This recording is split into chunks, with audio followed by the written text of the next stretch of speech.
بسم الله الرحمن الرحيم. سبحان الذي أسرى بعبده ليلا من المسجد الحرام إلى المسجد الأقصى الذي باركنا حوله لنريه من آياتنا إنه هو السميع البصير. وآتينا موسى الكتاب وجعلناه هدى لبني إسرائيل ألا تتخذوا من دوني وكيلا ذرية من حملنا مع نوح إنه كان عبدا شكورا. وقضينا إلى بني إسرائيل في الكتاب لتفسدن في الأرض مرتين ولتعلن علوا كبيرا. فإذا جاء وعد أولاهما بعثنا عليكم عبادا لنا أولي بأس شديد فجاسوا خلال الديار وكان وعدا مفعولا. ثم رددنا لكم الكرة عليهم وأمددناكم بأموال وبنين وجعلناكم أكثر نفيرا. إن أحسنتم أحسنتم لأنفسكم وإن أسأتم فلها. فإذا جاء وعد الآخرة ليسوءوا وجوهكم وليدخلوا المسجد كما دخلوه أول مرة وليتبروا ما علوا تتبيرا. عسى ربكم أن يرحمكم وإن عدتم عدنا وجعلنا جهنم للكافرين حصيرا. إن هذا القرآن يهدي للتي هي أقوم ويبشر المؤمنين الذين يعملون الصالحات أن لهم أجرا كبيرا وأن الذين لا يؤمنون بالآخرة أعتدنا لهم عذابا أليما. ويدعو الإنسان بالشر دعاءه بالخير وكان الإنسان عجولا. وجعلنا الليل والنهار آيتين فمحونا آية الليل وجعلنا آية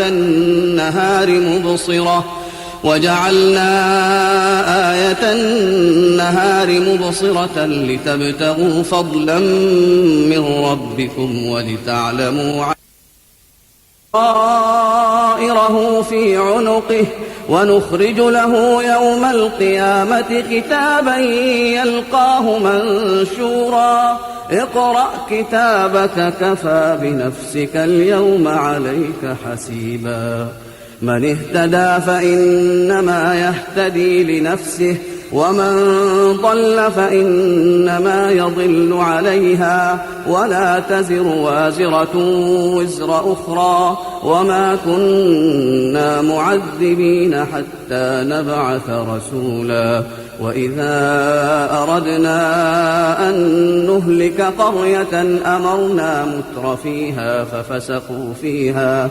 ففسقوا فيها فحق عليها القول فدمرناها تدميرا. وكم أهلكنا من القرون من بعد نوح وكفى بربك بذنوب عباده خبيرا بصيرا. من كان يريد العاجلة عجلنا له فيها ما نشاء لمن نريد ثم جعلنا له جهنم يصلاها مذموما مدحورا. ومن أراد الآخرة وسعى لها سعيها وهو مؤمن فأولئك كان سعيهم مشكورا. كلا نمد هؤلاء وهؤلاء من عطاء ربك وما كان عطاء ربك محظورا انظر كيف فضلنا بعضهم على بعض وللآخرة أكبر درجات وأكبر تفضيلا لا تجعل مع الله إلها آخر فتقعد مذموما مخذولا وقضى ربك ألا تعبدوا إلا إياه وبالوالدين إحسانا إما يبلغن عندك الكبر أحدهما أو كلاهما فلا تقل لهما أف ولا تنهرهما وقل لهما قولا كريما واخفض لهما جناح الذل من الرحمة وقل رب ارحمهما كما ربياني صغيرا ربكم أعلم بما في نفوسكم إن تكونوا صالحين فإنه كان للأوابين غفورا وآت ذا القربى حقه والمسكين وابن السبيل ولا تبذر تبذيرا إن المبذرين كانوا إخوان الشياطين وكان الشيطان لربه كفورا وإما تعرضن عنهم ابتغاء رحمة من ربك ترجوها فقل لهم قولا ميسورا ولا تجعل يدك مغلولة إلى عنقك ولا تبسطها كل البسط فتقعد ملوما محسورا إن ربك يبسط الرزق لمن يشاء ويقدر إنه كان بعباده خبيرا بصيرا ولا تقتلوا أولادكم خشية إملاق نحن نرزقهم وإياكم إن قتلهم كان خطأ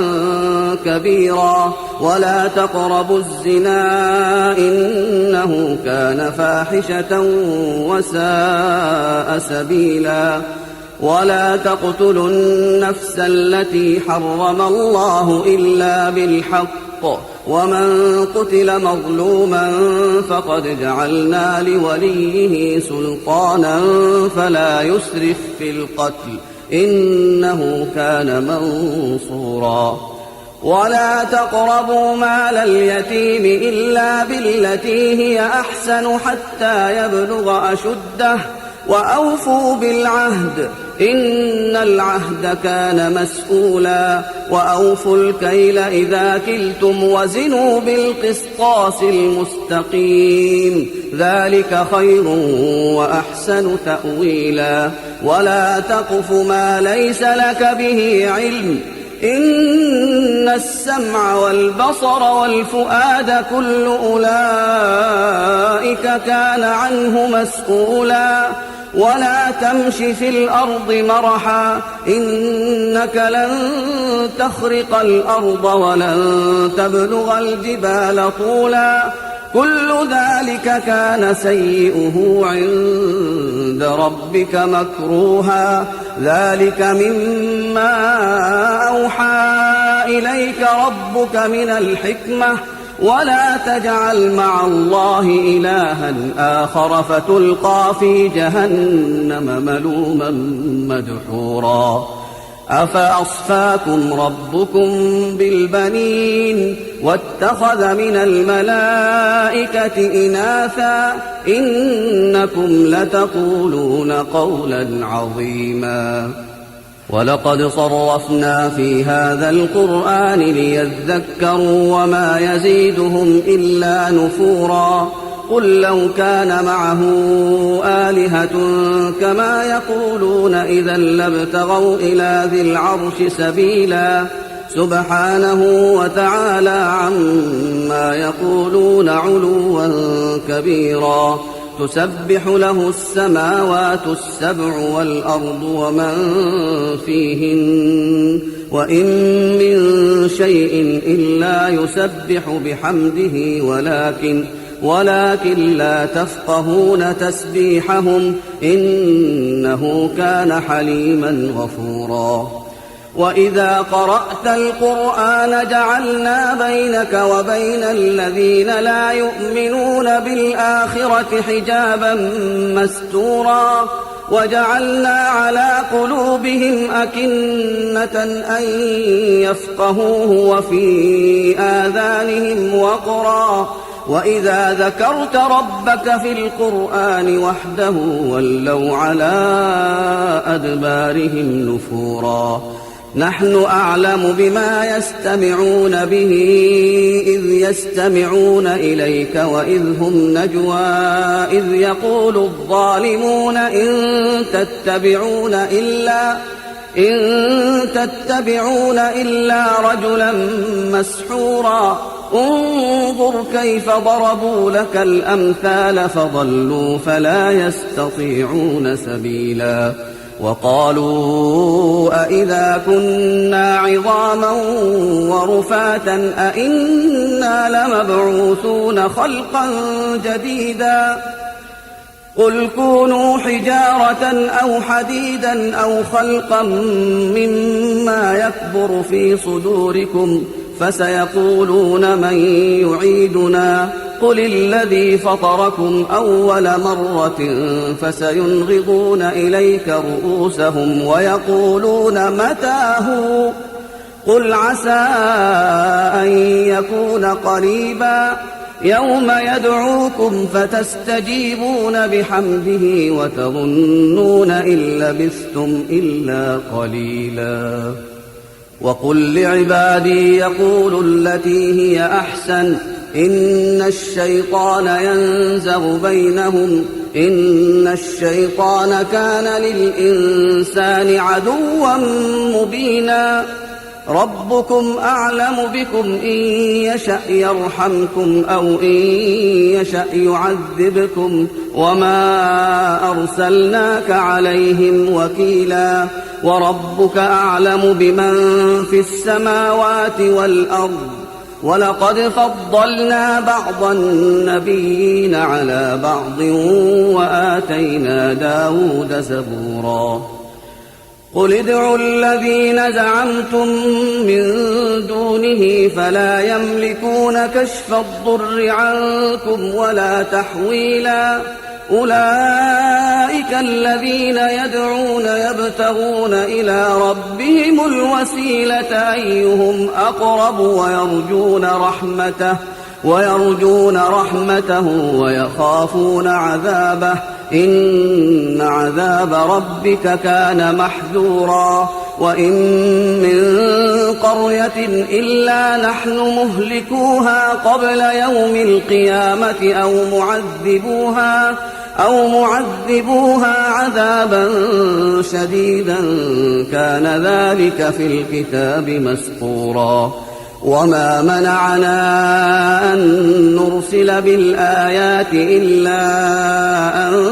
كذب بها الأولون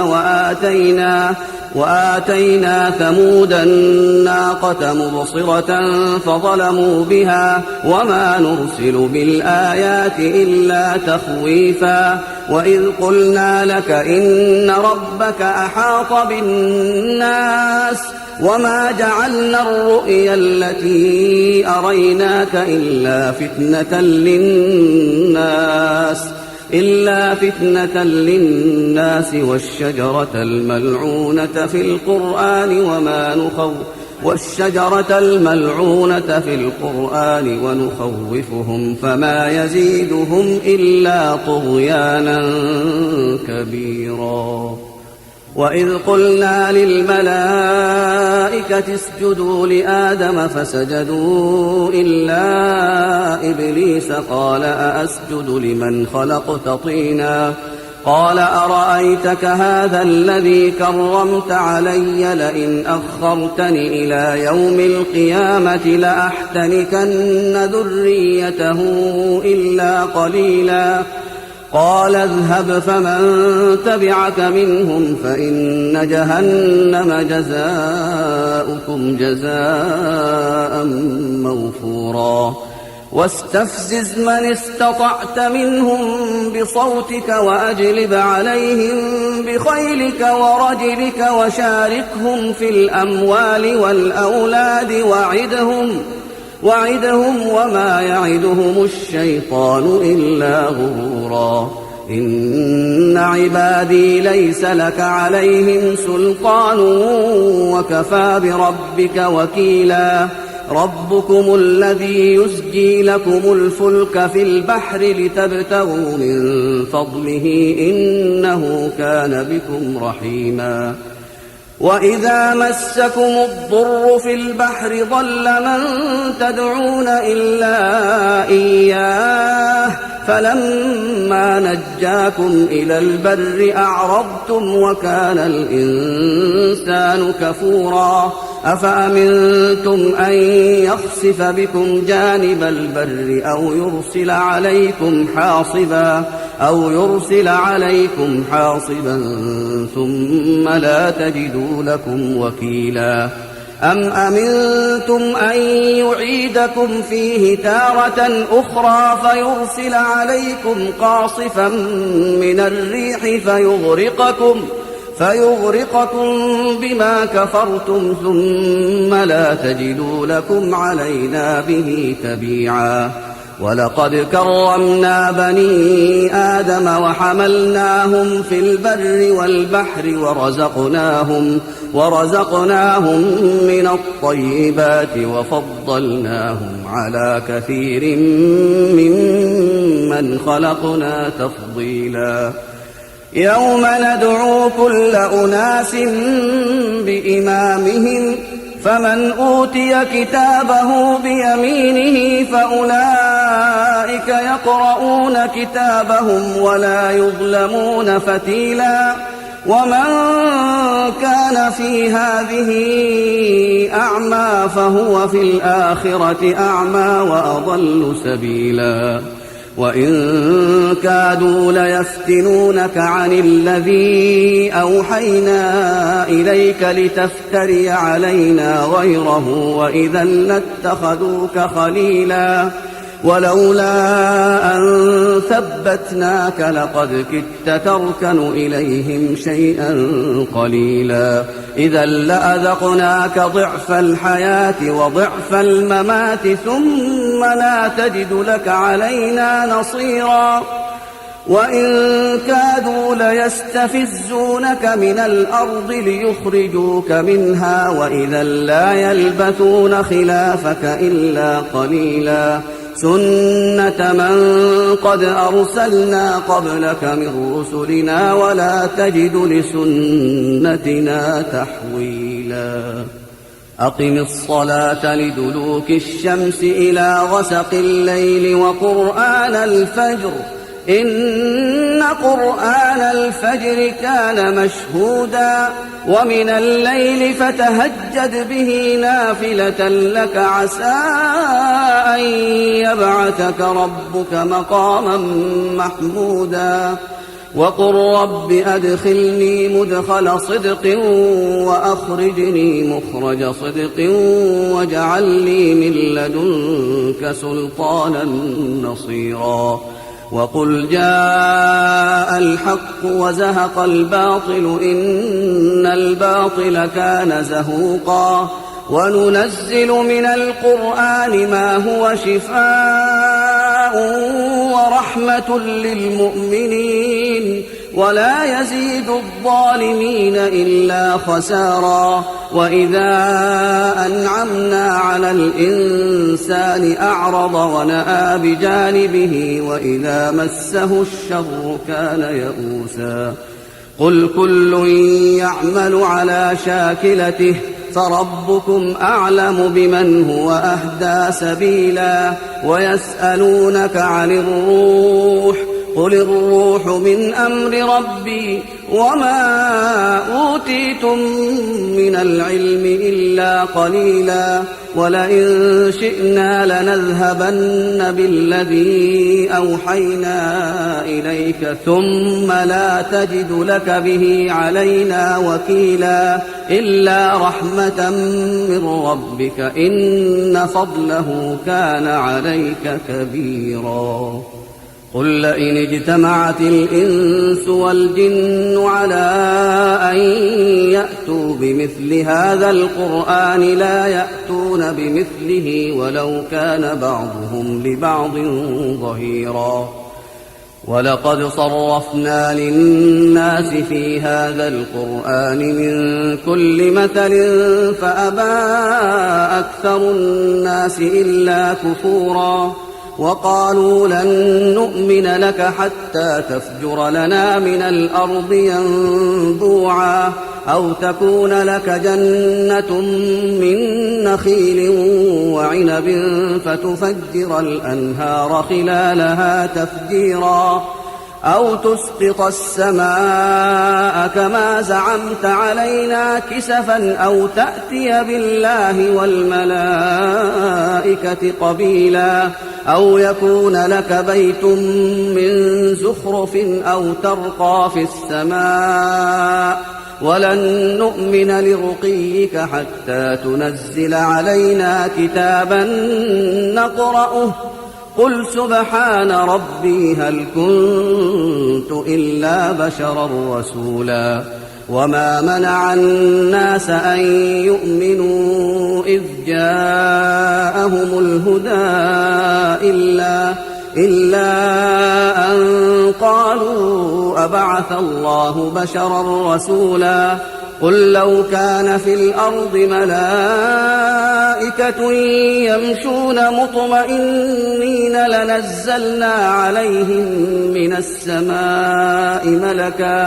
لنزلنا عليهم من السماء ملكا رسولا قل كفى بالله شهيدا بيني وبينكم إنه كان بعباده خبيرا بصيرا ومن يهد الله فهو المهتد ومن يضلل فلن تجد لهم أولياء من دونه ونحشرهم يوم القيامة على وجوههم عميا وبكما وصما مأواهم جهنم كلما خبت زدناهم سعيرا ذلك جزاؤهم بأنهم كفروا بآياتنا وقالوا أئذا كنا عظاما ورفاتا أئنا لمبعوثون خلقا جديدا أولم يروا أن الله الذي خلق السماوات والأرض قادر على أن يخلق مثلهم وجعل لهم أجلا لا ريب فيه فأبى الظالمون إلا كفورا قل لو أنتم تملكون خزائن رحمة ربي إذا لأمسكتم خشية الإنفاق وكان الإنسان قتورا ولقد آتينا موسى 9 آيات بينات فاسأل بني إسرائيل إذ جاءهم فقال له فرعون إني لأظنك يا موسى مسحورا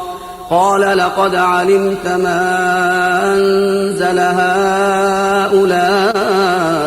إلا رب السماوات والأرض بصائر وإني لأظنك يا فرعون مثبورا فأراد أن يستفزهم من الأرض فأغرقناه ومن معه جميعا وقلنا من بعده لبني إسرائيل اسكنوا الأرض فإذا جاء وعد الآخرة جئنا بكم لفيفا وبالحق أنزلناه وبالحق نزل وما أرسلناك إلا مبشرا ونذيرا وقرآنا فرقناه لتقرأه على الناس على مكث ونزلناه تنزيلا قل آمنوا به أو لا تؤمنوا إن الذين أوتوا العلم من قبله إذا يتلى عليهم يخرون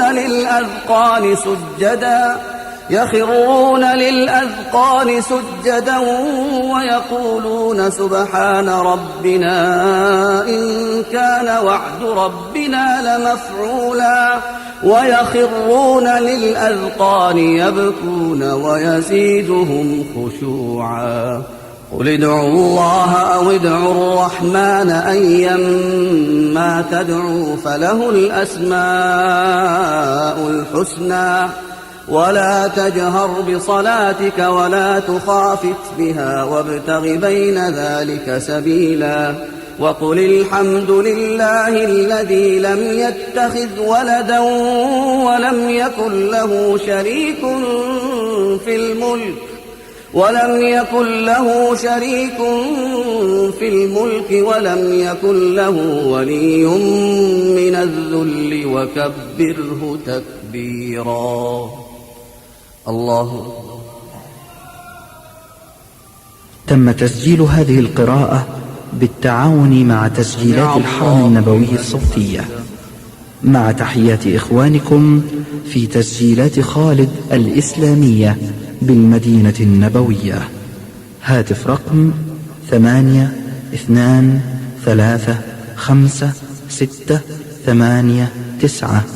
والسلام عليكم ورحمة الله وبركاته.